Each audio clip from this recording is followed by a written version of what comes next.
नुमान को गिरफ्तार करने के बाद हरियाणा की पानीपत पुलिस नुमान के उत्तर प्रदेश के कैराना के बेगमपुरा मोहल्ले में पहुंची, जहां घर का ताला खुलवाकर घर की तलाशी ली गई, जहां से पुलिस को संदिग्ध दस्तावेज बरामद हुए और कई पासपोर्ट भी मिले। 1, 2, 3 नहीं बताया जा रहा, लगभग 7 से 8 पासपोर्ट मिले।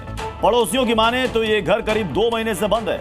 आखिरी बार नुमान को यहां पर लोगों ने 2 महीने पहले इस घर में देखा था, तब से ही घर में ताला लगा हुआ है। आपको दिखाते हैं ये ग्राउंड रिपोर्ट। एक गिरफ्तारी जो है वो उत्तर प्रदेश के कैराना के रहने वाले नुमान इलाही की भी हुई है। अब पुलिस नुमान इलाही से पूछताछ कर रही है और सबसे बड़ी जानकारी ये भी है कि नुमान इलाही को जब पानीपत पुलिस इसी मोहल्ले में इसी घर पर लेकर के आई तो इस घर का जो ताला है उसे खोला गया।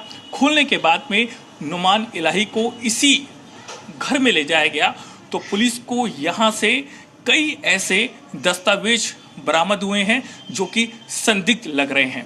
सर जो उन्होंने किया वो तो ये देखो गलत।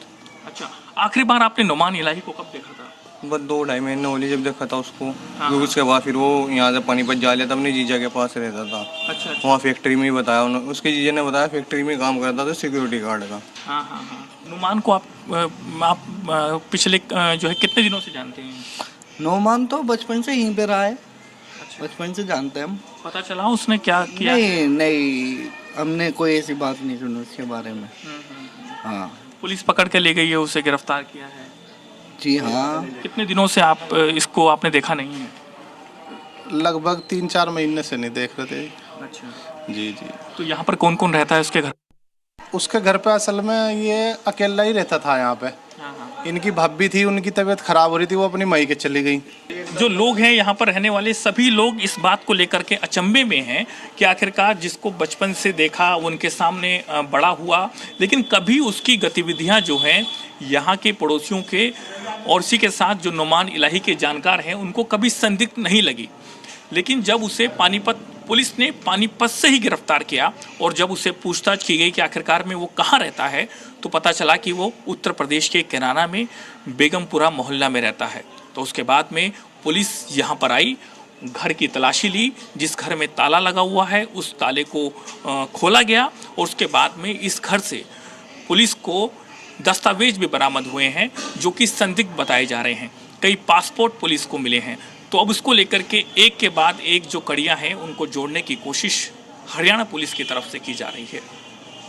कैमरामैन जेडी के साथ नीरज कुमार गौड़, जी मीडिया, कैराना, उत्तर प्रदेश। तो इसके तार जो हैं वो कैराना से लेकर नूह तक जुड़े हुए हैं। हमारे संवाददाता शिवम प्रताप सिंह की नूह की ये ग्राउंड रिपोर्ट देखिए। नूह के रजौका गांव से अरमान नामक एक युवा को पुलिस ने गिरफ्तार किया है। आरोप यह है कि उसने पाकिस्तानी जासूसों के साथ देश की संवेदनशील जानकारी साझा की है। अरमान के भाई इंसाफ हमारे साथ हैं, पहली बार मीडिया में किसी से बात कर रहे हैं। इंसाफ, कब ये गिरफ्तारी हुई, आपको जानकारी कैसी लगी? जी सर, 4 दिन पहले उसकी गिरफ्तारी हुई और पुलिस के द्वारा ही हमें उसकी पता चला कि उसके कोई देशद्रोह का केस लगा है। पुलिस ने उसे अरेस्ट किया है और उसकी इन्वेस्टिगेशन चल रही है। एक बार ये बात सामने आई है कि वो पाकिस्तान जाता रहता था। पाकिस्तान में आपके कोई रिलेटिव हैं या कोई कामकाज धंधा क्या करता था पाकिस्तान? पाकिस्तान में जी हमारी रिश्तेदारी है जी, वो वहाँ पे गया था जी उनसे मिलने के लिए। तो आपकी फैमिली, आप लोग देश के साथ हैं, आप भी मानते कि अगर गलत किया है तो गलत है? जी, अगर गलत किया है तो हम भी इसे गलत मानते क्योंकि कुछ सजा मिलनी चाहिए अगर उसने गलत किया है तो। कई सारी गिरफ्तारियां हुई हैं और इसमें नूह में अरमान की भी गिरफ्तारी हुई है। और आप गौर कीजिएगा तो इसमें ज्यादातर की उम्र जो है वो 30 साल से कम, कोई 24 साल है, कोई 25 साल है। अब इससे पता चल रहा है कि कहां तक पाकिस्तान ने अपने जासूसों का नेटवर्क फैला रखा और जितने भी कम उम्र के युवा हैं उनको इसमें फांस रखा है।